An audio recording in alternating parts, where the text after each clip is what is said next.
అధ్యక్ష, ఈరోజు కృష్ణా నది ప్రాజెక్టులపై వాస్తవాలు అనే పుస్తకాన్ని ప్రభుత్వం సభ ముందు పెట్టింది. దీన్ని వాస్తవాలు అనేదానికంటే అవాస్తవాలు అని పేరు పెడితే కరెక్ట్గా ఉండేదేమో. ఎందుకంటే అధ్యక్ష, ఆ వాస్తవాలు ఏందో నేను వివరిస్తా అధ్యక్ష. ఇప్పుడు వాస్తవాలు ఏందో నేను మీ ద్వారా ప్రభుత్వం ముందు, ఈ సభ ముందు, ఈ రాష్ట్ర ప్రజల ముందు పెడతాను అధ్యక్ష. పేజ్ నెంబర్ 1లో ఈ పుస్తకంలో కేంద్ర జలశక్తి అధ్యక్షతన 6-10-2020 జరిగిన రెండవ అపెక్స్ కమిటీ సమావేశం జరిగింది. ఈ సమావేశంలో ప్రాజెక్టులు అప్పజెప్పే విషయాన్ని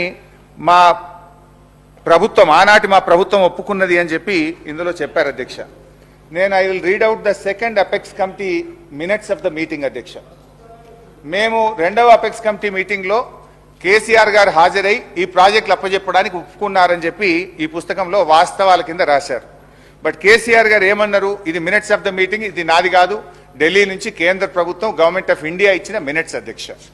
ఇందులో చాలా స్పష్టంగా కేసీఆర్ గారు ఏం చెప్పారంటే, page number 5 paragraph number 5.3, until and unless water sharing is finalized by the tribunal under section 3 of ISRWD Act of 1956, the question of notification of jurisdiction of board should not arise. He also stated that the tribunal matter is pending in Supreme Court and is sub judice. Hence, on this account also, the jurisdiction matter cannot be deliberated. స్పష్టంగా కేసీఆర్ గారు రెండవ apex committee మీటింగ్లో ఈ board అనేటువంటి అంశాన్ని తీసుకునే అవకాశం లేదు, మ్యాటర్ సబ్జుడిస్ అని చెప్పి వారు స్పష్టంగా చెప్పారు. ఒకటి, ఇది అవాస్తవం నంబర్ 1 అధ్యక్ష. అబద్ధం నంబర్ 1 ఇప్పుడు నేను చెప్పింది ఏంటంటే, ఇక్కడ వాళ్ళు ఏమన్నారు, అపెక్స్ కమిటీ, మరి మీరే చెప్పుతో కొట్టానే భాష మీరు మాట్లాడితే అప్పుడు నాకు చెప్పాలి కదా, అపెక్స్ కమిటీ మీటింగ్లో, రెండవ అపెక్స్ కమిటీ మీటింగ్లో కేఆర్ఎంబీకి బోర్డులు అప్పజెప్పడానికి ఒప్పుకున్నారు అన్నారు. ఇక్కడ కేసీఆర్ గారు ఇది అప్పజెప్పడానికి అవకాశం లేనే లేదు, మ్యాటర్ సబ్జుడిస్ అని చాలా స్పష్టంగా చెప్పింది. అపెక్స్ కమిటీ మీటింగ్ మినిట్స్ చదివి వినిపించాను. అది అవాస్తవం నంబర్ 1. అవాస్తవం నంబర్ 2 ఇందులో ఏం రాశారంటే, ఇది మీ బుక్కే సార్, నేనేం తెచ్చుకోలేదు, ఇక్కడ మీరు అసెంబ్లీ టేబుల్ మీద పెట్టింది. కేంద్ర ప్రభుత్వం జారీ చేసిన ఈ నోటిఫికేషన్ను గత ప్రభుత్వం సవాలు చేయలేదు, ఫలితంగా ఈ నోటిఫికేషన్ అమల్లోకి వచ్చింది. ఏది? KRMB notification. ఈ నోటిఫికేషన్కి అనుగుణంగా కృష్ణా బేసిన్లోని ప్రాజెక్టులు అప్పగించేందుకు అప్పటి ప్రభుత్వం మొగ్గు చూపి చర్యలు తీసుకున్నది అని ఇక్కడ రాశారు. దీనికి సాక్ష్యం ఏదో నేను కొత్తగా తెచ్చే అవసరం లేదు. మీ ప్రభుత్వంలో మీ కార్యదర్శి రాహుల్ బొజ్జా గారు రాసిన లెటర్లోనే దానికి సాక్ష్యం ఉంది, ఆధారం ఉంది, చూపిస్తాను, ఒకసారి వినండి, చదువుకోండి. ఏమన్నారు, గత ప్రభుత్వం జారీ చేసిన ఈ నోటిఫికేషన్ను అబ్జెక్షన్ చెప్పలేదు అన్నారు. దీనికి 2 ఆధారాలు ఇస్తా. ఒకటి, రాహుల్ బొజ్జా గారు, వీళ్ళ ఇరిగేషన్ కార్యదర్శి రాహుల్ బొజ్జా గారి లెటర్లో, నీకు ఆ వ్యంగ్యం తప్ప నీకేమొస్తుందో ఇంకేమైనా వస్తా, అది నీకు గది తప్ప ఏం రాదు నీకు. అధ్యక్ష, ఈ మీటింగ్కి సంబంధించి ఈ ఏదైతే కేఆర్ఎంబి ఇచ్చినటువంటి గెజిట్ నోటిఫికేషన్ను గత ప్రభుత్వం ఎక్కడ కూడా అడ్డుకోలేదు అని చెప్పారు అధ్యక్ష. దానికి సంబంధించి చాలా స్పష్టంగా 2-3 చోట్ల కూడా మనం చెప్పడం జరిగింది అధ్యక్ష. అది వినిపిస్తాను నేను. ఒకటి, KRMB meeting number 17, KRMB 17th మీటింగ్లో చాలా స్పష్టంగా ఇరిగేషన్ కార్యదర్శి చెప్పారు అధ్యక్ష. అది చదివి వినిపిస్తాను. టు దిస్, ఇది page number 10, KRMB 17th board meeting minutes. To this, Special Chief Secretary IN CAD, Government of Telangana stated that they did not agree for transfer of the components of Srisailam and Nagarjun Sagar and stressed that the matter may be referred to Apex Council to discuss common assets and review the Gazette notification number 2842E dated 15/7/2021. అంటే KRMB ఇచ్చినటువంటి gazette notification review చేయాలి, దీని మీద నిర్ణయం తీసుకునే అధికారం లేదు, దీని అపెక్స్ కమిటీకి రెఫర్ చేయండి అని చెప్పి ఆ రోజు చాలా స్పష్టంగా మన ఈ రాష్ట్రానికి చెందిన స్పెషల్ చీఫ్ సెక్రటరీ గారు కేఆర్ఎంబి మీటింగ్లో చెప్పారు. ఇది అవాస్తవం నంబర్ 2. ఇకపోతే దీంట్లో ఇన్ఫ్యాక్ట్ మీ రాహుల్ బొజ్జా గారి లెటర్లో కూడా చాలా స్పష్టంగా ఆయన కూడా చెప్పున్నారు. మూడో విషయానికి వస్తే అధ్యక్ష, రాహుల్ బొజ్జా గారి లెటర్ కూడా చదివి వినిపిస్తుంది అధ్యక్ష. ఇది రాహుల్ బొజ్జా గారి లెటర్ డేటెడ్ 27/1/2024 27వ తారీఖు రాశారు. రాహుల్ బొజ్జా గారు పారాగ్రాఫ్ డిలో ఏం రాస్తారు పేజ్ 3లో అంటే further Telangana sought modifications to gazette notifications SO number 2842 SO 2843 dated 15/7/2021 అంటే అప్పటి ప్రభుత్వం 15/7/2021 తేదీ నాడు ఈ గెజిట్ నోటిఫికేషన్లో మాడిఫికేషన్లు చేయమని ఉత్తరం రాసిందనే విషయాన్ని తిరిగి రాహుల్ బొజ్జా గారు తన లెటర్లో రాశారు. ఇది రెండవ ఆధారం మీ ప్రభుత్వం. ఇక మూడవ అవాస్తవం ఈ మీ బుక్లో నుంచే చదువుతున్నాడు. పేజ్ నెంబర్ 3 పేజ్ నెంబర్ 3లో పారాగ్రాఫ్ 2 ఇందులో ఏం రాశారు? 6/5/2022 మే 6వ తేదీన జరిగిన 16వ KRNB సమావేశంలో తెలంగాణ చీఫ్ సెక్రటరీ రజత్ గారు ENC మురళీధర్ గారు నీటి నిర్వహణ నియామావళిని ఖరారు చేసి ఈ ప్రాజెక్టులు అప్పజెప్పడానికి ఉత్తర్వులు జారీ చేస్తామని హామీ ఇచ్చారు అనేటువంటి విషయాన్ని ఈ పారాగ్రాఫ్ 2లో రాశారు. అప్పజెప్తామని తెలంగాణ ప్రభుత్వం ఒప్పుకున్నది, అప్పటి ప్రభుత్వం ఒప్పుకున్నదని మీరు రాశారు. ఇందులో అప్పజెప్పేందుకు అవసరమైన ఉత్తర్వులను తెలంగాణ ప్రభుత్వం జారీ చేస్తుందని స్పెషల్ CS బోర్డుకు హామీ ఇచ్చారని మీరు ఇందులో రాశారు. దీనికి మీ రాహుల్ బొజ్జా గారే మంచి సమాధానం చెప్పిండ్రు. అది కూడా చూడండి. రాహుల్ బొజ్జా గారు మీ సెక్రటరీ, మీరు వచ్చిన తర్వాత పెట్టుకున్న సెక్రటరీ పేజ్ నెంబర్ 3లో చాలా స్పష్టంగా రాశాడు. Paragraph C similar views as stated in para A and B above were expressed in the 16th KRMB meeting by Telangana that handing over of the projects can be considered only after finalization of operation protocol. ఎవరు చెప్పింది ఇది? మీ secretary Rahul Bojja గారు 16వ KRMB మీటింగ్లో operation protocol కాకుండా ఒప్పుకోము అని అప్పటి ప్రభుత్వం చెప్పింది అని చెప్పి మీ సెక్రటరీ గారు కొత్తగా రాసిన ఉత్తరంలో రాశారు. ఇందులో మీరేం రాసిండ్రు? అప్పజెప్పుతామని 16వ KRMBలో ఒప్పుకున్నారనే ఒక అవాస్తవాన్ని రాశారు. ఇదంతా తప్పుల తడక. దిస్ ఈజ్ అవాస్తవం నంబర్ 3. తర్వాత ఇందులోనే ఇంకా రాహుల్ బొజ్జా గారు ఏమన్నారు? 16 దాంతో పాటు further in the 17th KRMB meeting Telangana stated that it does not agree to transfer the components and stresses that the matter may be referred to apex council. ఎట్టి పరిస్థితుల్లో ఒప్పుకోమని స్ట్రెస్ చేసింది. మీరు దీన్ని అపెక్స్ కౌన్సిల్కు రెఫర్ చేయాలని చెప్పి 17వ KRMB మీటింగ్లో కూడా అప్పటి ప్రభుత్వం చెప్పిందనే విషయాన్ని మీ రాహుల్ బొజ్జా గారు, మీ సెక్రటరీ గారు కేంద్ర ప్రభుత్వానికి రాసిన ఉత్తరం. ఇది అవాస్తవం నంబర్ 3. ఇక పోతే అవాస్తవం 4. ఇందులో మరిగా ఇది వాస్తవాలు కాదు, ఇది అవాస్తవాలు అని బుక్ పెట్టాలి. అవాస్తవం నంబర్ 4. అరే ఉన్నదంటే ఉలికేందుకు బట్టన్నా ఓపిక పట్టే దండం పెట్టా, నువ్వు ఉప ముఖ్యమంత్రి ఓపిక తెచ్చుకో. అవాస్తవం 4 పేజ్ నెంబర్ 4 లాస్ట్ పారాగ్రాఫ్. తెలంగాణలో కేసీఆర్ ప్రభుత్వం అధికారం చేపట్టినప్పటి నుంచి కృష్ణా నది జలాలు, కృష్ణా మీద ఉన్న ప్రాజెక్టులలో 9.5 ఏళ్లు ఏ రోజు పట్టించుకోలేదు. ఉమ్మడి ప్రాజెక్టులను అప్పగించేందుకు రాష్ట్ర పునర్విభజన చట్టంలో ఉన్న నిబంధనలను ఒక్కరోజు కూడా వ్యతిరేకించలేదు. తెలంగాణ రాష్ట్రం ఏర్పడినప్పటి నుంచి నీటి వాటాల విషయంలో అని ఒకటి రాశారు. అధ్యక్ష, దీంట్లో 2 విషయాలు. మేము ఆ నీటి వాటాలను వ్యతిరేకించలేదు అని అన్నారు కదా, దాంట్లో స్పష్టంగా సెకండ్ అపెక్స్ కౌన్సిల్లో స్పష్టంగా కేసీఆర్ గారు దాన్ని వ్యతిరేకిస్తూ చెప్పినటువంటి మినిట్స్ ఉన్నాయి. అంతేకాకుండా 27 ఉత్తరాలు రాశాం ఇప్పటివరకు. ఈ నీటి వాటాల పంపకం మీద కావాలంటే బట్టి గారికి, మన ఉత్తమ్ గారికి బుక్ పంపిస్తా. 50-50 రేషియో ఇవ్వాలని కేంద్ర ప్రభుత్వానికి 2000 అని కూర్చోండి లాస్ట్కి చదవాలి. ఇదేంటి సార్ ఇది? సార్ అధ్యక్ష, ఇప్పుడు వారు నిలబడి ఒక అబద్ధం ఆడినరు, అవాస్తవం చెప్పిన అది చెప్తా. వారు ఏమన్నారు తెలుసా? లాస్ట్ ఇయర్ అట ఈ 50-50 అనేది గత సంవత్సరం అడిగినరు, మొదలు అడగనే లేదు అన్నారు. I will read out.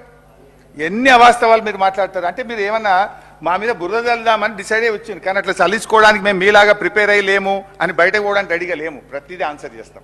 50-50 ratio గురించి మాట్లాడడం ప్రారంభించారు అన్నారు. అది అవాస్తవం అధ్యక్ష. మీరు రాసిన దాంట్లో పెట్టినారు డేటెడ్ 7 జూలై. స్పష్టంగా మొదలే చెప్పిన, మీరు బయటకు పోయి నువ్వు లేరు రేవంత్ రెడ్డి గారు, యూ వెంట్ అవుట్ సైడ్. 7/7/2018 రోజు Telangana chief secretary SK Joshi గారు అప్పటి కేంద్ర ప్రభుత్వానికి స్పష్టంగా ఒక లేఖ రాశారు. As KWDT did not specify the shares of Telangana AP in order and KWDT2 is dealing with the same, The share of Telangana and AP out of inflows received to Srisailam and NSP may be shared in the ratio of 50-50 pending the final settlement by the tribunal. Further, 50% inflows received at Srisailam shall be allowed to flow down till requirements of NSP are met. అంటే పాపం ఇప్పుడు ఏమైపోయిందంటే ఉన్న వాస్తవాలు చెప్తే వాళ్ళకి మింగుడు పట్టలేదు. ఇప్పుడు 4 అవాస్తవాలు నేను స్పష్టంగా మీరు పెట్టిన బుక్ ఇది with records with proofs I have shown. ఇక అప్పచెప్పలేదు అంటున్నారు కదా, ఆ వాస్తవాలు కూడా చెప్తాయి. ఇక అప్పచెప్పలేదు అన్న వాస్తవాలు కూడా ఒకసారి మీ ద్వారా సభ దృష్టికి తీసుకొస్తా అధ్యక్ష. మేము అప్పచెప్పనే లేదన్నారు, అప్పచెప్పింది కనుకనే ఇప్పుడు అర్జెంటుగా నల్లగొండ మీటింగ్ ఉందని ఇలా తీర్మానం పెట్టిండ్రు. అది చెప్తా అధ్యక్ష. అధ్యక్ష 17th January 2024 ఈ ప్రభుత్వం వచ్చిన తర్వాత ఢిల్లీలో ministry of irrigation water secretary దగ్గర మీటింగ్ జరిగింది. ఆ మీటింగ్ మినిట్స్ నేను చదివి మీకు వినిపిస్తా అధ్యక్ష. ఆ మీటింగ్లో వీళ్ళు ఎంత స్పష్టంగా ఒప్పుకున్నారో ఒకసారి చూడండి. ఇది కేంద్ర ప్రభుత్వము విడుదల చేసినటువంటి పబ్లిక్ డాక్యుమెంట్ గెజిట్. వెయిట్ అన్న కొద్దిగా ఒప్పుకోవటండి. అయితే ఐ రీడ్ అవుట్. దీని తర్వాత ఒక మీటింగ్ అయింది, దాని తర్వాత వీడియో ఉంది, అన్ని చెప్తారు అధ్యక్ష. ఇది వాళ్ళు మేము ప్రాజెక్టులు అప్పచెప్పలేదు అంటున్నారు. ఇందులో ఈ minutes of the meeting 17 January 2024 ఈ ప్రభుత్వం వచ్చిన తర్వాత జరిగిన మీటింగ్ అధ్యక్ష. ఇందులో స్పష్టంగా ఏమంటారంటే అధ్యక్ష, after detailed discussions and deliberations the following have been mutually agreed by the states of Andhra Pradesh and Telangana. Both the states and KRMB will discuss and finalize the protocols for handing over the Nagarjuna Sagar Dam and Srisailam Dam and all 15 prioritized component outlets to KRMB and come out with a concrete action plan in this regard within 7 days. 7 రోజుల్లోగా దీన్ని ఎట్లా అప్పచెప్పుతామనే concrete ప్లాన్తో మీ ముందుకు వస్తాం. 2, both the states will hand over 15 prioritized components outlets of Nagarjuna Sagar project and Srisailam project to KRMB with in 1 month time period. నెల రోజుల్లోగా ఈ ప్రాజెక్టును కేఆర్ఎంబికి అప్పచెప్పుతాము. నంబర్ 2.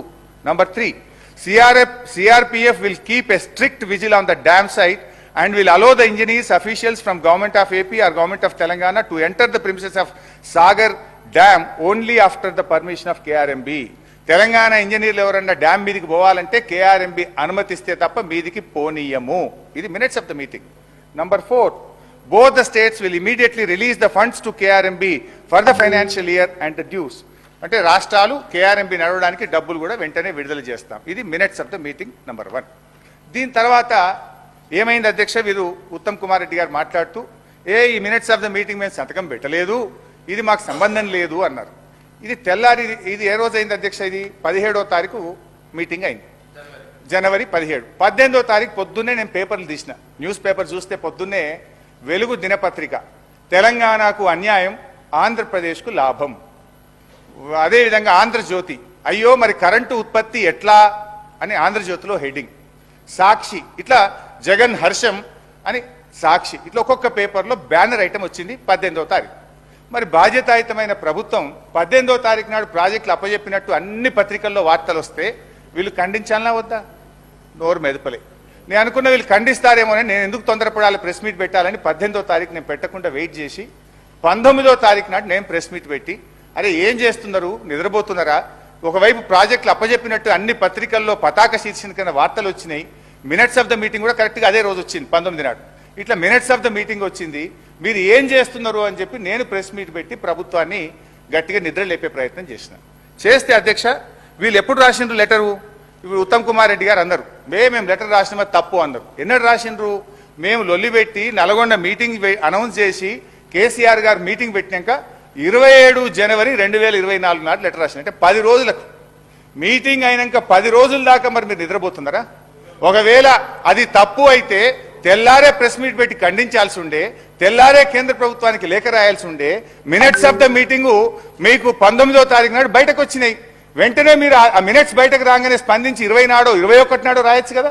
27వ తేదీ దాకా మీరు రాయలేదు అంటే మీ యొక్క నిర్లక్ష్యము, మీరు ప్రాజెక్టులు అప్పచెప్పడానికి ఒప్పుకున్నారు. ఇక్కడ ప్రజల్లో నిరసన వచ్చేటట్టు ఉంది, ఏదో అన్యాయం జరుగుతుందని అప్పుడు 27వ తారీఖు నాడు ఉత్తరం రాసిండ్రు. సంతోషం, 27కు రాసిండ్రు. సరే వీళ్ళు రాసిండ్రు, కనీసం లైన్లోకి వచ్చిండ్రేమో అనుకున్నా. బట్ తర్వాత ఏమైంది అధ్యక్ష, మళ్ళీ 1 ఫిబ్రవరి 2024 ఇంకొక మీటింగ్ అయింది, కేఆర్ఎంబి మీటింగ్, రెండో మీటింగ్. ఈ ప్రభుత్వం వచ్చినాక రెండో మీటింగ్. ఆ మీటింగ్లో ఏం చేశారో ఒకసారి చదివి వినిపిస్తా. ఇది కూడా మినిట్స్ ఆఫ్ ద మీటింగ్. దానికి ఇరిగేషన్ సెక్రటరీ పోయిండు, ఇరిగేషన్ ఈఎన్సీ పోయిండు. ఇది రెండవ మీటింగ్. ఈ మీటింగ్లో the engineering chief general government of Telangana stated that they have to take concurrence of the government as the permission for handing over outlets of TS powerhouses, only powerhouses, need to be obtained from TS Genco, number 1. Number 2, when all the outlets are handed over to KRMB, these will be under the control of KRMB and will be manned by the staff from both the states in equal proportion. The staff will be report to KRMB through their salary and other benefits will be paid by respective governments. అదేవిధంగా last point, both the state governments will work out actual realistic requirements of manpower for all the 15 outlets and submit the details to the same to KRMB within a week. వారం రోజుల్లోగా ఈ ప్రాజెక్టులు నడపడానికి అవసరమైన ఉద్యోగులను గుర్తిస్తాం, ఈ ప్రాజెక్టులను కేఆర్ఎంబికి అప్పజెప్తాం, ఉద్యోగస్తుల్ని అప్పజెప్తాం, వాళ్ళ జీతాలు మాత్రం మేమిస్తాం అని రెండవ కేఆర్ఎంబి మీటింగ్ లో స్పష్టంగా ఒప్పుకున్నటువంటి మినిట్స్ ఆఫ్ ద మీటింగ్. ఇది రెండవ ఆధారం. ఇది డేట్ ఇప్పుడే చెప్పిన కదా, 1 ఫిబ్రవరి 2024. ఇక మూడవది అధ్యక్ష, ఇది చెప్పడమే కాదు, నేను గౌరవ సభ్యుల దృష్టికి కూడా తేదలుచుకునేది ఏంటంటే, బయటకు వచ్చిన తర్వాత రెండు రాష్ట్రాల ఈఎన్సీలు స్పష్టంగా చెప్తారు కమిటీ ప్రకారమే ప్రాజెక్ట్ ఆపరేట్ అవుతుంది. బట్ ఆపరేటింగ్ పార్ట్ మొత్తం కేఆర్ఎంబికి తీసుకుంటట్టు ఈ రోజు నిర్ణయం జరిగింది. కేఆర్ఎంబికి కావాల్సిన స్టాఫ్ గానీ బోత్ ఆపరేటింగ్ పార్ట్ అంతా కేఆర్ఎంబికి అప్పచెప్తాం. మేము మా స్టాఫ్ వాళ్ళకి ఇస్తాం ఆపరేషన్ కు. Water releasing quantum, water releasing schedule as per 3-man committee decision జరుగుతుంది. నారాయణ రెడ్డి గారు, నారాయణ రెడ్డి ఈఎన్సీ ఆంధ్రప్రదేశ్ గురించి చెప్తే అది కూడా దానికోసం స్టాఫ్ ని ఎవరు పెట్టాలనే దాని మీద సో రిప్రజెంటేషన్ నారాయణ రెడ్డి గారు చెప్తుండేను ఈఎన్సీ గారు. మళ్ళీ 3-member కమిటీ రికమెండేషన్స్ ప్రకారము కేఆర్ఎంబి రిలీజ్ ఆర్డర్స్ ను ఇంప్లిమెంట్ చేయడం. ఇది దయచేసి స్పీకర్ గారు, హరీష్ రావు గారు, నేను చెప్తున్నా, చాలా చిల్లర రాజకీయాలు చేస్తున్నాడు, బికాజ్ నేను ఇరిగేషన్ మంత్రిగా ముఖ్యమంత్రిలో కూర్చొని మేము అప్పచెప్తున్నాం అంటే ఆయన ఇంజనీర్ ఇట్లా అన్నాడు, అటెండర్ ఇట్లా అంటే ఏమన్నాడు వాళ్ళు? అరే అటర్ నాన్ సెన్స్ మీరు మాట్లాడుతుంది, అసలు కామన్ సెన్స్ లేకుండా మాట్లాడుతున్నారు. As irrigation minister I'm saying we're not handing over. నువ్వు అటెండర్లు ఏమన్నారు, ఆయన ఏమన్నా మాట్లాడి ఏకడు కాగితం తీసుకొచ్చి I don't know what kind of videos you're showing. I'm saying you, are on record. Speaker sir, నా రిక్వెస్ట్ ఏంటంటే రెండు విషయాలు. ఒకటేమో ఎక్కడి నుంచో తెచ్చిన కాగితాలు అని అట్లా మాట్లాడడం కరెక్ట్ కాదు. నేను చూపించిన కాగితాలన్నీ కూడా రాష్ట్ర ప్రభుత్వ జీవోలు, కేఆర్ఎంబి మీటింగ్ మినిట్స్, కేంద్ర ప్రభుత్వం యొక్క మినిట్స్, మీ ఈఎన్సీ గారు మాట్లాడిన వీడియో చూపించిన. బట్ అధ్యక్ష, నా రిక్వెస్ట్ ఏంటంటే ఇప్పుడు నేను చూపించిన వీడియో కూడా సభ రికార్డులోకి పోవాలి అధ్యక్ష. మీరు ఆ వీడియోను దయచేసి చూపించే ప్రయత్నం చేయాలి. ఎందుకంటే వారు వీడియోలు చూపిస్తే కరెక్ట్ కానీ మేం వీడియోలు చూపిస్తే తప్పు అనేది కూడా. సరే, మొత్తానికి వాళ్ళ తప్పిదనాన్ని ఒక అధికారి మీదకి నెట్టేసి తమను తాము కాపాడుకునే ప్రయత్నం చేస్తా ఉన్నారు. అయితే అధ్యక్ష, ఇక్కడ సింపుల్ బైసాబ్ ఇట్ ఈస్ వెరీ సింపుల్ అధ్యక్ష. ఇది ఎప్పుడు ఏ రోజు మాట్లాడినారు ఈఎన్సీ గారు? 1 ఫిబ్రవరి రోజు మాట్లాడినారు. అన్ని టీవీల్లో వచ్చినాయి, అన్ని పేపర్లలో వచ్చాయి. దాని వెంటనే ఒకవేళ తప్పయి ఉంటే 2వ తారీఖు మినిస్టర్ గారో ఇరిగేషన్ సెక్రటరీ గారో ఈఎన్సీ మాట్లాడిన తప్పు అని ఖండించాలి కదా, ఒక రిజైండర్ రావాలి కదా. రాలేదు. ఇవాళ వాస్తవాలు బయట పెడితే ఒక అధికారి మీదకి నెట్టేసి మీరు తప్పించుకునే ప్రయత్నం చేస్తున్నారు. ఇంకోటి బట్టి గారు, ఇప్పుడు నేను మీ ప్రభుత్వం వచ్చినాక జరిగిన ఫస్ట్ మీటింగ్ మినిట్స్ చూపించినాను, సెకండ్ మినిట్స్ మీరు చూపించాను, మీ రాహుల్ బొజ్జా గారు లెటర్ చూపించాను, వీడియో చూపించాను. అన్నిట్లలో కూడా స్పష్టంగా మీరు అప్పచెప్తామని ఒప్పుకున్నారు. అది కూడా మీరు ఎప్పుడు చేరుకున్నారు? మేము బయటకు వచ్చి పోరాటం చేస్తామని మిమ్మల్ని గట్టిగా ప్రశ్నించిన తర్వాత ఇవాళ అసెంబ్లీలో తీర్మానం పెట్టారు. అయితే అధ్యక్ష, నేను ఒక విషయం రిక్వెస్ట్ చేస్తున్నా మీతో, మీ తీర్మానానికి మేము సంపూర్ణంగా మద్దతు తెలియజేస్తాం. కానీ మీరు దీనికంటే ముందు జరిగిన 2 మీటింగుల్లో బోర్డుకు అప్పచెప్తామని తొందరపాటున ఒప్పుకున్నాము, తప్పైంది అని క్షమాపణ కోరి అడగండి. Yes, we will support. మీరు క్షమాపణ చెప్తే అది మీ హుందాతనము, మీ గౌరవం. మీరు క్షమాపణ